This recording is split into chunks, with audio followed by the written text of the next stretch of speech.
Buen día, bienvenidos a esta ocasión en la cual tendré oportunidad de hablarles de otro tema de interés jurídico, como es el de los derechos de los migrantes y el asilo político. Como saben, soy profesor de Derecho Constitucional y de Derechos Humanos en el pregrado de la Universidad Central de Venezuela y en los posgrados de la Universidad Central de Venezuela y de la Universidad Católica Andrés Bello, en materia entonces de derechos humanos en general, y tuve ocasión particularmente de estudiar el tema de los derechos humanos de los migrantes en una especialización en la Universidad de Castilla-La Mancha en España. Bien, sobre estos temas entonces procedamos durante los próximos 30 minutos, sin perjuicio de que ustedes hagan comentarios o preguntas por el respectivo chat del fanpage. Bien, sobre los derechos de los migrantes y el asilo político, por supuesto enfocado a lo que es la situación venezolana, particularmente hoy en día, vamos a comenzar por reseñar que Venezuela, a lo largo de su historia, desde su nacimiento en 1811, ha sido un país de acogida, nunca un país de venezolanos saliendo de él, nunca un país de emigrados. De hecho, la Declaración de los Derechos del Pueblo de 1811, obra de nuestros padres civilistas fundadores de la República, indica que los ciudadanos se dividirán en dos clases, unos con derecho a sufragio y otros no, y que los sufragantes son los que están establecidos en Venezuela, oigan esto, sean de la nación que fueren. Y sobre esa misma línea, la Constitución de 1811, la primera de nuestro país, indica que todos los extranjeros de cualquier nación que sean, se recibirán en el Estado, sus personas y propiedades gozarán de la misma protección y seguridad que las de los demás ciudadanos. Por supuesto que las normas constitucionales han ido variando en el tiempo, a tener letras distintas hoy por hoy, que hacen una clara distinción entre la condición de ciudadano nacional y la condición de extranjero, migrante. Pero lo que interesa destacar, lo que no ha cambiado es ese sentimiento incólume del venezolano, esa idiosincrasia del venezolano de amar su país y no salir de él. Ello quedó sembrado en la actitud de los venezolanos como huéspedes a la hora de recibir con toda armonía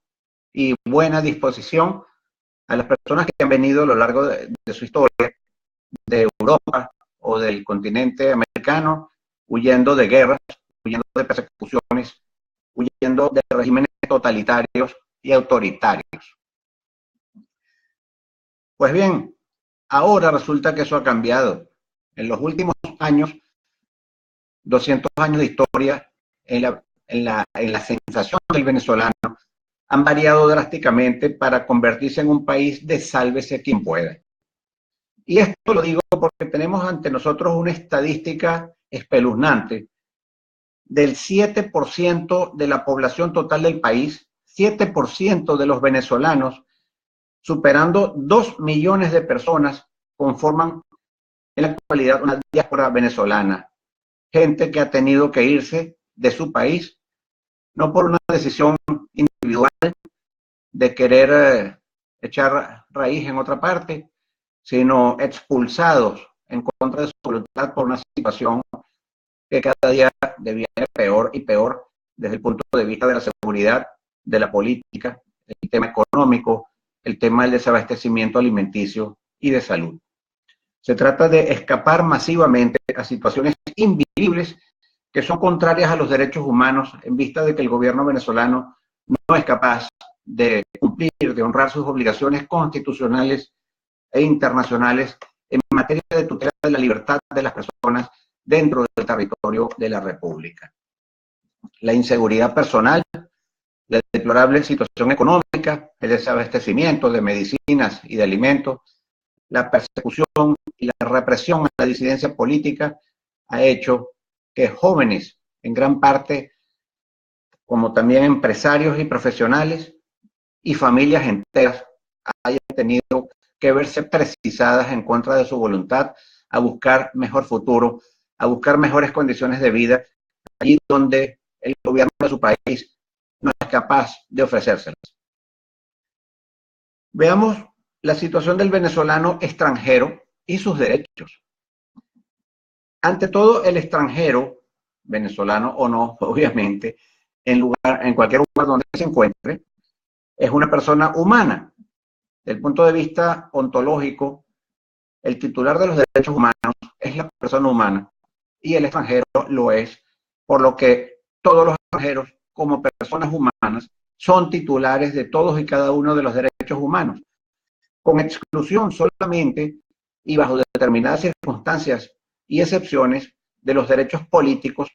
al sufragio activo y pasivo y a la participación en partidos políticos. Bien, estos derechos humanos de los extranjeros como personas los vamos a encontrar sin necesidad de referencia alguna a la condición de extranjero o a la condición de migrante en los grandes textos que regulan a nivel internacional los derechos humanos de las personas.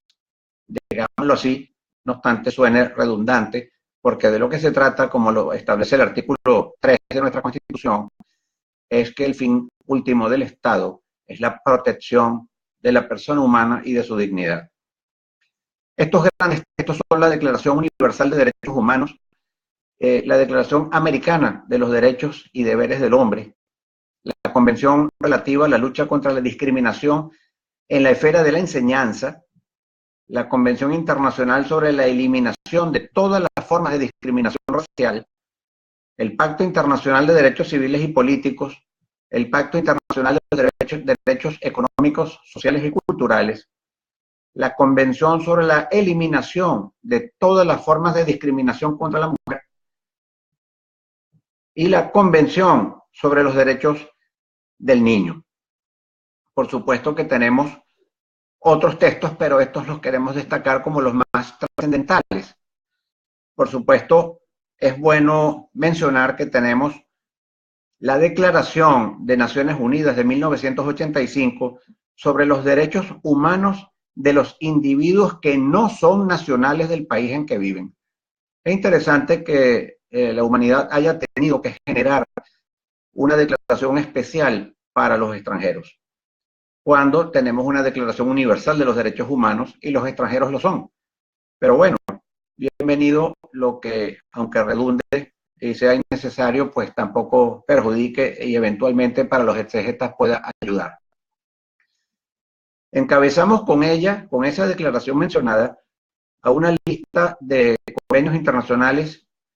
de documentos internacionales de gran importancia en materia de derechos humanos, pero que tienen que ver específicamente con el caso de los migrantes,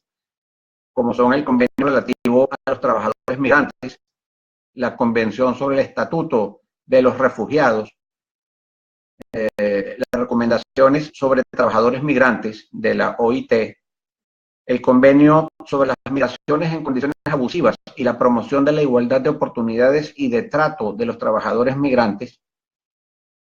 y la Convención Internacional sobre la protección de los derechos de todos los trabajadores migratorios y de sus familiares. Esta última, por cierto, no ratificada por ningún país de América del Norte, a excepción de México,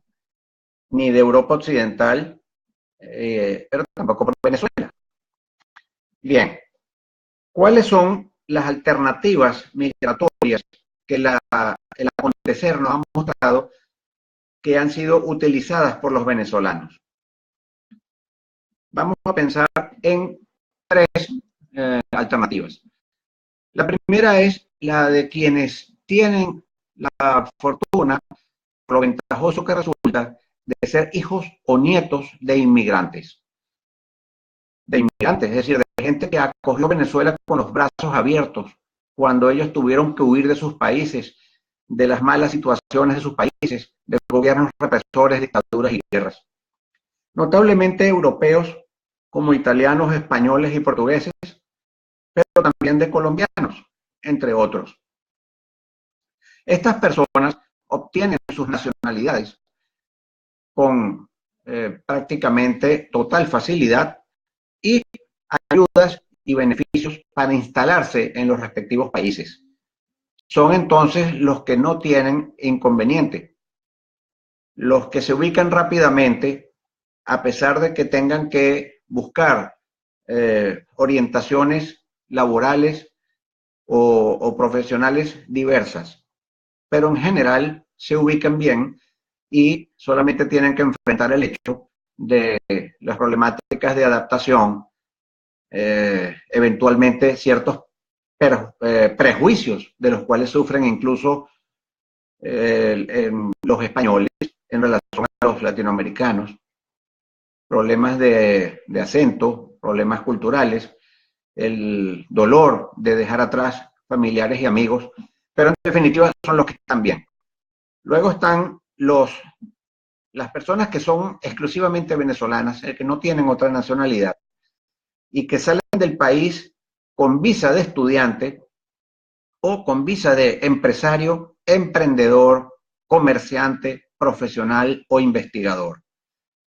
Estas personas, por supuesto, están también en condiciones, digamos, cómodas en cuanto a la regularidad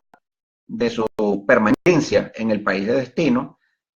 con condiciones legales adecuadas, aunque muchas de ellas se han visto destinadas a empleos de menor nivel al de sus capacidades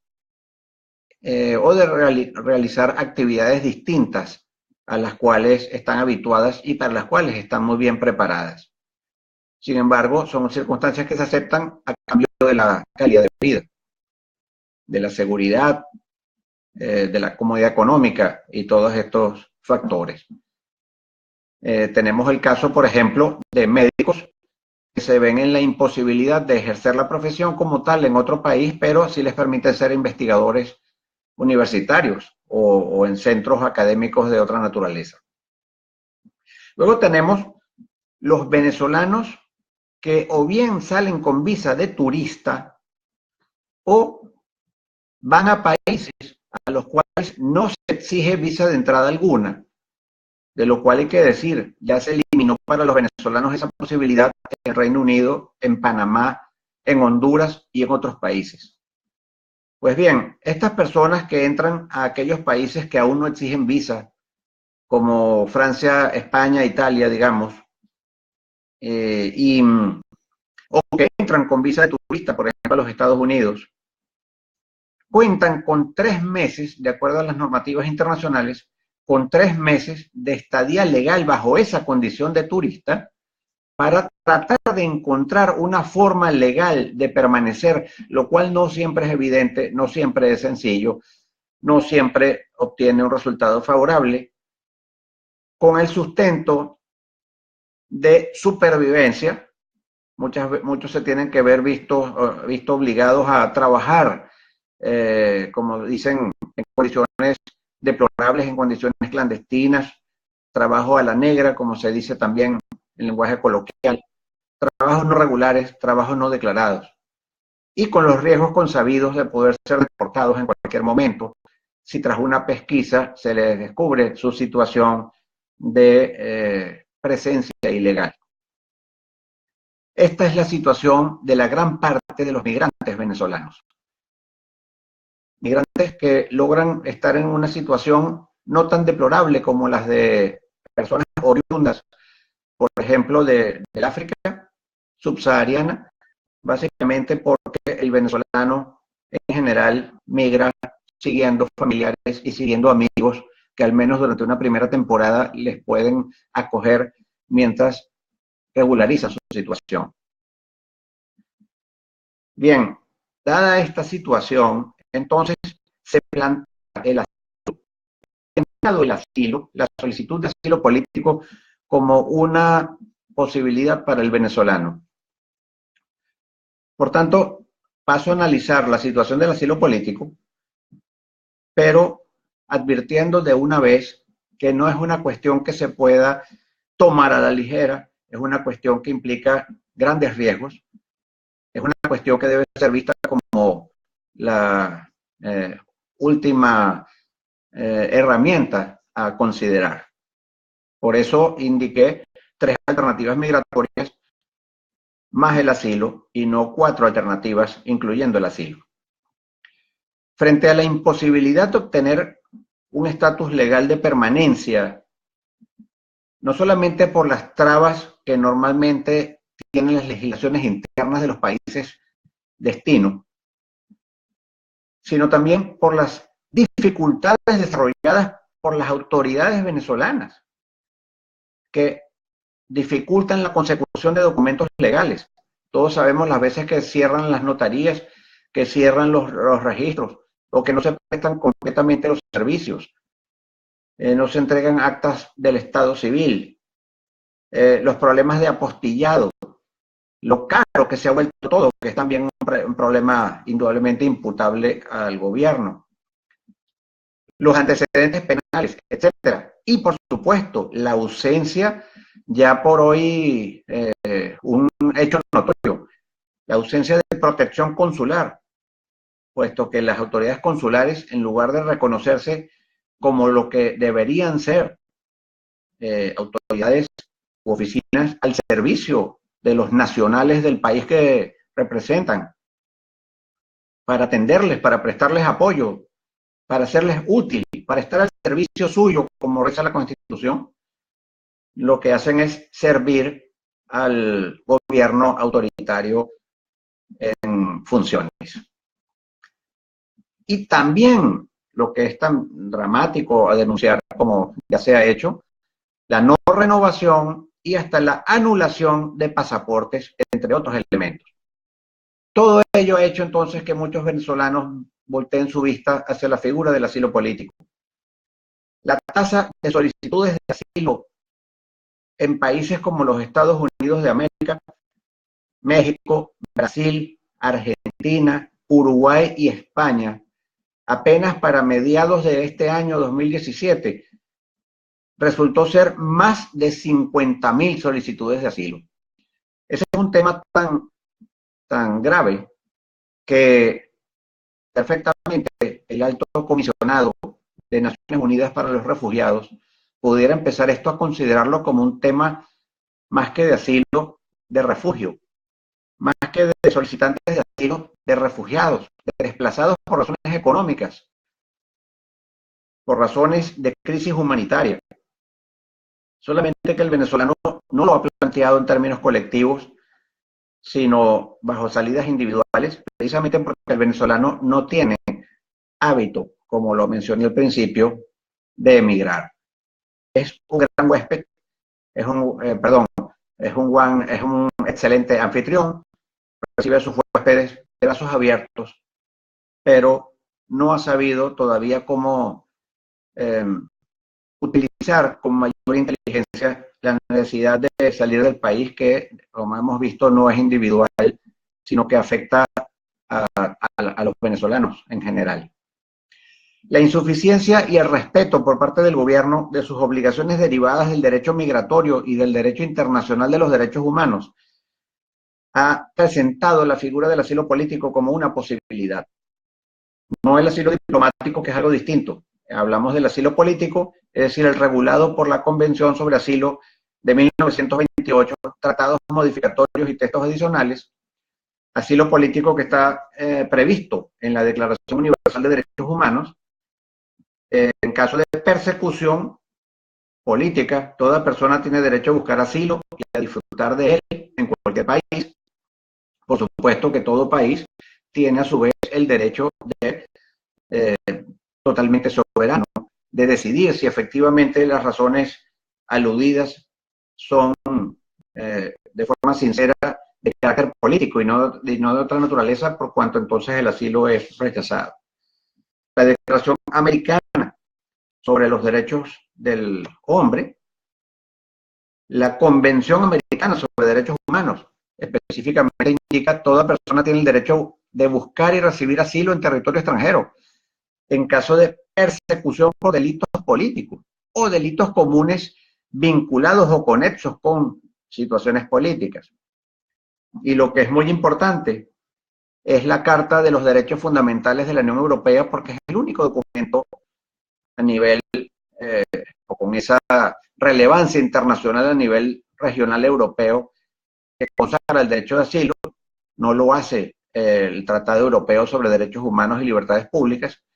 Esta carta indica que se garantiza el derecho de asilo dentro del respeto de las normas de la Convención de Ginebra de 1951 y su protocolo de 1967 sobre el Estatuto de los Refugiados. Pues bien, hablemos ahora de la solicitud de asilo político, del régimen del asilo político en particular. Para empezar, el solicitante de asilo político debe encontrarse en el territorio del país en el cual pide el asilo. Esa es una gran diferencia con el tema de los refugiados. Encontrarse en el país ante el cual se hace la petición, debiendo plantearse lo antes posible ante las autoridades migratorias. Incluso se sugiere, para actuar lo más abiertamente posible, que se haga llegando al aeropuerto o dentro de los 3 meses siguientes, en los cuales la persona tiene la posibilidad legal de estar bajo condición de turista, siendo no recomendable sobrepasar el año sin haber hecho la solicitud. Es un beneficio destinado a una persona en específico, en condiciones de especiales e individuales que impliquen un ataque o amenaza cierta a juicio del Estado peticionado contra su libertad, su integridad física o su vida, por razones vinculadas a la disidencia política, insisto, a juicio del país requerido. En la práctica administrativa de los Estados Unidos, por ejemplo, la respuesta a una petición de asilo suele tomarse de 3 a 4 años y resulta favorable en solo el 30% de las peticiones. Ya vemos por allí un tema indudablemente de gran riesgo que hace no recomendable la figura si es posible actuar por otra. ¿Qué ventajas tiene el régimen de asilo político? En primer lugar, en cuanto a los beneficios y ventajas, es que se obtiene, una vez hecha la solicitud, se obtiene de inmediato un estado provisional, es decir, mientras dure la tramitación, que como vimos pueden ser años, de estancia legal. Y durante ese tiempo se pueden obtener ayudas limitadas y en algunos casos excepcionales un permiso provisorio de trabajo. En el caso francés, por ejemplo, en la actualidad, las ayudas económicas para solicitantes de asilo y también para personas que lo han obtenido mientras no consigan un buen trabajo, el gobierno francés le da al solicitante 6,80 euros diarios y si no tiene dónde pernoctar, le da 4,20 euros más para un total de 11 euros diarios. Eso hace apenas unos 330 euros al mes, cosa que para quien es entendido en la situación económica en general de la zona euro en Europa, no es mucho. Para una familia de 2 personas le dan 10,20 euros diarios y así sucesivamente aumentando hasta llegar a una familia de 10 personas a las cuales les dan 37,40 euros diarios, que equivale a 3,74 euros por persona al día. En ciudades pequeñas, para poner un ejemplo, el transporte público puede ser de aproximadamente 2 euros por viaje, lo cual ya les hace ver lo poco de esto, pero es algo, por supuesto. Otra gran ventaja es el principio de no devolución. No obstante que en muchos países no es respetado abiertamente. El principio de no devolución implica que el solicitante de asilo no puede ser deportado hasta tanto no haya recaído una respuesta desfavorable a su solicitud de asilo. Y aún en el caso de recaer la respuesta desfavorable o denegatoria, el principio de no devolución exige que se le respete el derecho a la impugnación de la decisión, el debido proceso, incluso el acceso a la justicia, a los fines de evaluar la legalidad de la denegatoria que se le notificó. De forma tal que, según el principio de devolución, hasta tanto no haya una decisión definitivamente firme de denegatoria, no puede la persona ser devuelta. Vamos a hablar de devolución, hablaría del estado de origen, pero hay que hacer una acotación acá, y es que el principio de no devolución debería llamarse más bien principio de no deportación, porque el extranjero tiene derecho de pedir que no sea enviado al país de origen, sino a un tercer estado. Bien, obtenida la condición de asilado, el extranjero tiene los mismos derechos de todo migrante, plenos derechos humanos, particularmente en el ámbito laboral. Puede hacer venir en estatus semejante a sus familiares, ejerciendo el derecho a la reunificación familiar. Podrá obtener ayudas mientras no disponga de un trabajo adecuado. Y en el caso americano, al cabo de un año, tienen derecho a pedir la residencia, es decir, a cambiar la situación de asilado por la de residente, extranjero residente, que es muchísimo mejor. En cuanto a las desventajas, está la imposibilidad de viajar al país de origen, lo cual es obvio, puesto que allí se indica de ser perseguido político. En ciertos casos, habría la imposibilidad de viajar absoluto, incluso de cambiar de ciudad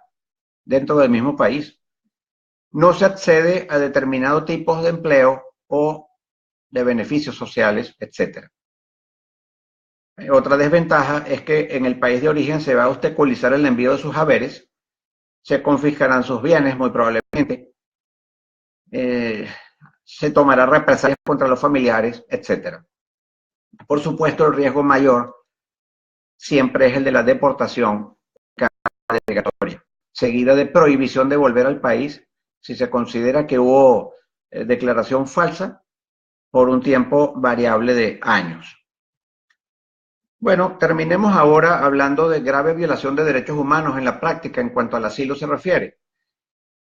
La Comisión Nacional Consultativa de los Derechos Humanos de Francia, apenas hace un mes, en octubre de 2017, dictó una declaración que se llamó Alerta sobre el tratamiento de las personas migrantes. Y allí se hizo una grandísima denuncia, no solamente en cuanto a asilados, solicitantes de asilo, sino migrantes en general, tanto en condiciones de documentación en regla como no, de irrespeto de los derechos humanos de los migrantes, evidenciando una clara dicotomía entre lo que es el discurso de los personajes políticos y la actitud de los cuerpos de seguridad hacia los migrantes y también hacia las asociaciones de ayuda a las personas migrantes, con lo cual se ha penalizado la solidaridad. Es decir, el delito, que es el de omisión de ayuda a persona en peligro, se ha convertido en delito de ayudar a persona en peligro si el ayudado es migrante,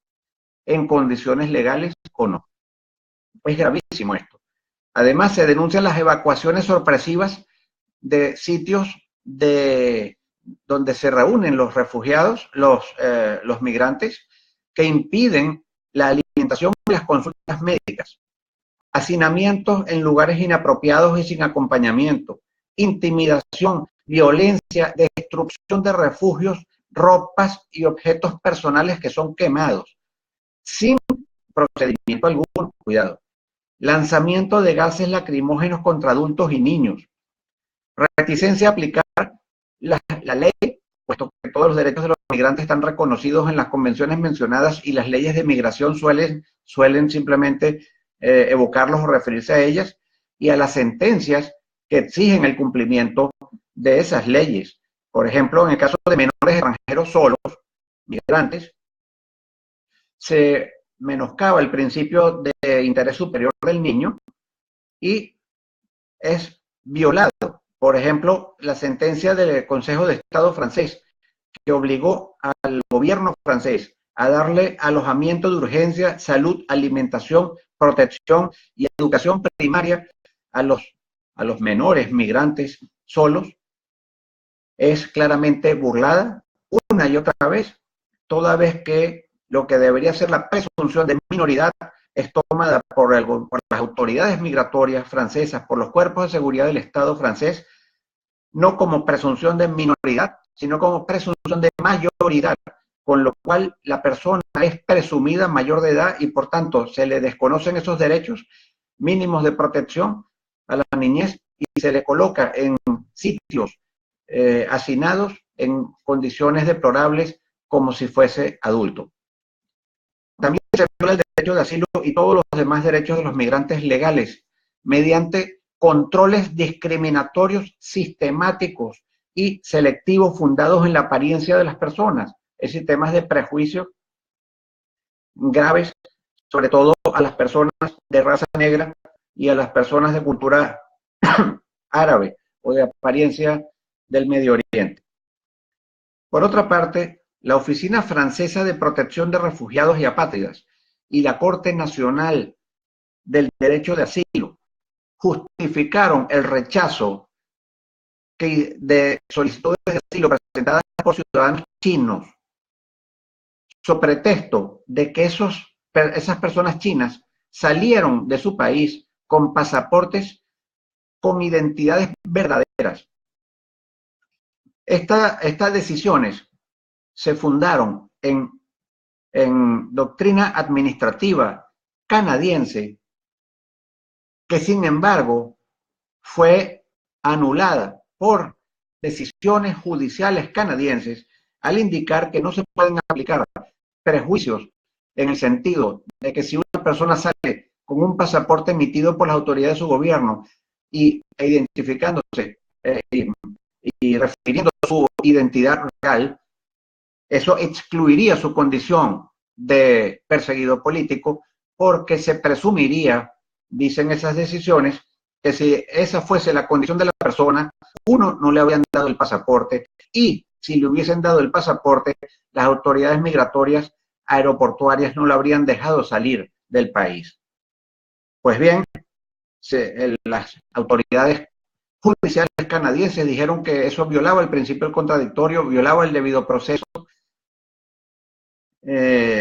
al contener un prejuicio frente a toda la situación y que esto debería ser analizado casuísticamente y que cada quien demostrara efectivamente su condición de perseguido político. Pues bien, en Francia eso se ha adoptado sin más y sin considerar la anulación que hicieron las autoridades judiciales canadienses. Bueno, finalmente, para no hacernos muy largo, ya estamos sobre la hora, un aspecto positivo para los venezolanos que no puedan conseguir sus papeles estando en el exterior y obviamente sin el efectivo respaldo consular, como le hemos dicho, aduciendo ser perseguidos políticos o incluso refugiados económicos por la crisis humanitaria, es el hecho de que las innumerables declaraciones de gobiernos latinoamericanos, europeos y de Norteamérica y organizaciones internacionales como la OEA, el Parlamento Europeo, entre otros, acerca de la ruptura del orden democrático en Venezuela y la presencia de una dictadura en el gobierno de Venezuela, hacen que no sean exigibles para los trámites ciertos documentos cuya expedición dependa de las autoridades del gobierno venezolano, bajo la idea de que se trataría de un hecho notorio comunicacional internacional. Bueno, les agradezco mucho su atención. Como siempre, seguiremos en otras oportunidades hablando de otros temas de interés jurídico, particularmente de temas también tributarios y siempre de derechos humanos. Gracias y cualquier comentario o pregunta por el chat lo agradeceré. Muchas gracias. Hasta luego.